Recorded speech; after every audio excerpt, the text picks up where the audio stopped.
స్వామి అక్కడి నుంచి గబగబా ఎప్పుడైతే భద్రుడిని స్మరించాడో ఆతృత పెరిగింది. అతన్ని చూడాలి, ఆ పిల్లవాడిని చూడాలి, ఆ మహర్షిని చూడాలి అనుకున్నాడు. చాలా శీఘ్రంగా బయలుదేరి వచ్చాడు. సవ్యాపసవ్య రూపేణ అని అంటారు. శీఘ్రంగా గబగబా వచ్చేటప్పుడు ఏదైనా కొంచెం కార్యాంతరం ఉంటే చొక్కా పెట్టుకోవడానికి పైగుండి కింద గుండి పైకి పెట్టేసుకుని హడావిడిగా వచ్చేస్తాం కదా. అలాగే ఆయన వచ్చేవాడు శంఖ చక్రాలు పట్టుకునే తీరులో కూడా శంఖం కుడి చేతిలో పట్టుకోవాలి, చక్రం ఎడం చేతిలో పట్టుకోవాలి. ఆ మారిపోయి శంఖ చక్రాలు కుడి చేతిలో శంఖం వచ్చేసింది, ఎడం చేతిలో చక్రం వచ్చేసింది. గబగబా పరిగెత్తుకుంటూ సిరికింజప్పడు శంఖ చక్ర యుగమును చేదో ఈ సంధింపడే పరివారమును చేరడని పోతన భాగవతంలో చెప్పినట్టుగా గజేంద్ర మోక్షంలో అదే ఘట్టంగా అంత గొప్ప గజ ప్రాణావనోత్సాహం అన్నట్లుగానే ఆ ఉత్సాహంతో స్వామి బయలుదేరి వచ్చాడు. భద్రుని ముందు సాక్షాత్కరించాడు. ఏం వరం కావాలి అని కళ్ళు తెరిచి చూస్తే ఒక అద్భుతమైనటువంటి స్వరూపాన్ని భద్రమహర్షి చూశాడు. చూసి ఇంతకంటే నాకు వరం ఏం కావాలి, నాకు వరం కోసం నేను తపస్సు చేయలేదు కదా, నిన్ను చూడాలి అని తపస్సు చేశాను, నువ్వు కనిపించావు, ఇంతకంటే నాకు వరం ఏం అక్కర్లేదు అన్నాడు ఆయన. వరదోహం వరం వరయ సువర్త. నేను అంత మూల నుంచి అంత గబగబా మేకప్ కూడా చేసుకోకుండా పరిగెత్తుకుంటూ వచ్చానే దాకా, ఇన్ని వేల మైళ్ళు ప్రయాణం చేసి వస్తే నువ్వు వరం కోరుకోలేదనుకో, నేను వచ్చి వృధా అయిపోదు. ఏదైనా ఇక్కడ దాకా వచ్చానంటే ఏదైనా ఇస్తే నాకు తృప్తి, నీకు తృప్తి కదా, వరం కోరుకో అని అంటాడు ఆయన. నిజానికి భక్తుడు భగవంతుని ప్రార్థించి బతిమిలాడుకోవాలి. ఇక్కడ భగవంతుడు భక్తుని బతిమిలాడుకున్నట్టుగా వరం కోరుకోవే బాబు అని అంటాడు. వరం వరయ సువ్రత, వరం కోరుకో. ఎది దాస్యసి మే దేవా, నాకు గనక నీకు వరం ఇవ్వాలని నీకుంటే, నీకు కదా కోరిక, నాకేం కోరిక లేదు కదా, కాబట్టి ఒకే కోరిక కోరుకుంటాడు. ఆ కోరిక నా కోసం కాదు. అనేనైవ ప్రసన్నేన రూపేణ మమ మూర్ధని నివసత్వం రఘుశ్రేష్ఠ నాతఃకాంక్షే తతఃపరం. ఏ రూపంతో అయితే నాకు సాక్షాత్కరించావో, ఏ అద్భుత స్వరూపంతో అయితే నాకు సాక్షాత్కరించావు, ఇప్పటిదాకా బ్రహ్మ కానీ రుద్రుడు కానీ ఇంద్రుడు కానీ ఏ దేవత కూడా సేవించిన గొప్ప రూపం కదా, ఇంత గొప్ప రూపంతో నా ముందు సాక్షాత్కరించావు. ఎలాంటి రూపం అది? ఇటు నారాయణుడిగా కనిపిస్తున్నావు, రాముడిగా కనిపిస్తున్నావు, రాముడిగా నారాయణుడిగా రామనారాయణుడిగా ఒక అద్భుతమైన స్వరూపంతో కనిపిస్తున్నావు. కాబట్టి ఈ రూపంతోనే నా శిరస్సు మీద నీ పాదాలు ఉంచి నా హృదయంలో అర్చామూర్తిగా ఉండాలి, అంటే ఒక విగ్రహ రూపంలో ఉండాలి. నా తదనంతరం వచ్చేటువంటి భక్తులందరినీ కటాక్షిస్తూ వాళ్ళందరినీ అనుగ్రహిస్తూ ఉండాలి. ఆ కల్పాంతం, ఈ కల్పాంతం వరకు నువ్వు ఇక్కడ ఉండి అందరినీ అనుగ్రహించాలి అని కోరుకున్నాడు. అది గొప్ప కోరిక కదా. నిజానికి రామచంద్రమూర్తి మహావిష్ణువుగా ప్రత్యక్షమయ్యి, నేనే మహావిష్ణువునయ్యా, నేనే అప్పుడు రాముడిగా పుట్టాను, అదే నువ్వు కావాలని కోరుకున్నావు, ఆ రామరూపం అయిపోయింది, ఇలా వచ్చాను అనొచ్చు కదా ఆయన. అలా భద్రుడు ఏ రూపాన్ని కావాలి అని కోరుకున్నాడో ఆ రూపంతోనే తాను ప్రత్యక్షమయ్యాడు. ఏ యథా మాం ప్రపద్యంతే తాన్ తథైవ భజామ్యహం. ఎవరు ఏ రూపంతో పరమాత్మను కొలుస్తారో వారికి ఆ రూపంతో తాను సాక్షాత్కరిస్తాను అని భగవద్గీతలో చెప్పాడు పరమాత్మ కదా.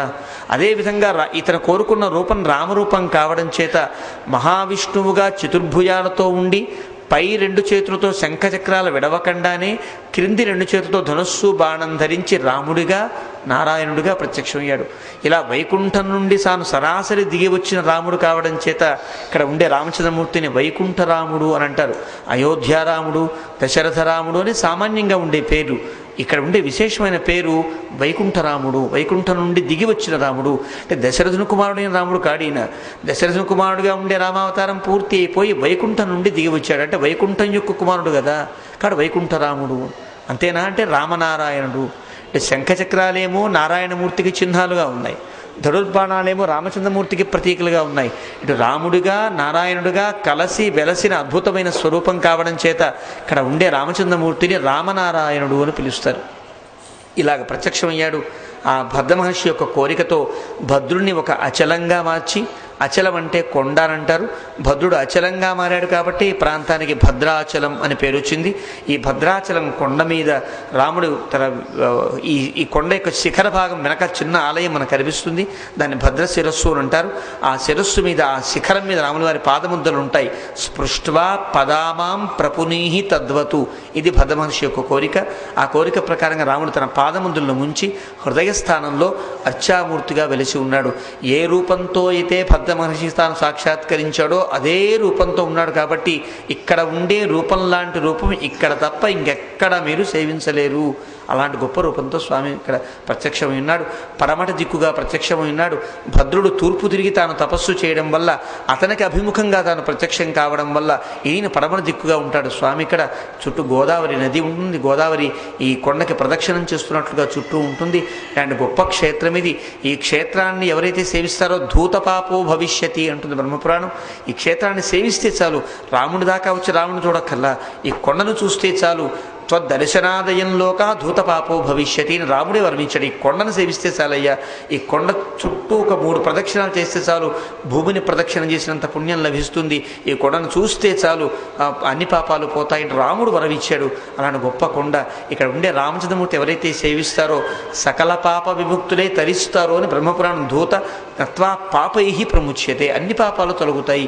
పాపాలు ఎన్ని రకాలుగా ఉంటాయంటే ప్రధానంగా 3 రకాలుగా ఉంటాయి. ప్రారంధ పాపాలని, సంచిత పాపాలని, ఆగామి పాపాలని 3 రకాలుగా ఉంటాయి.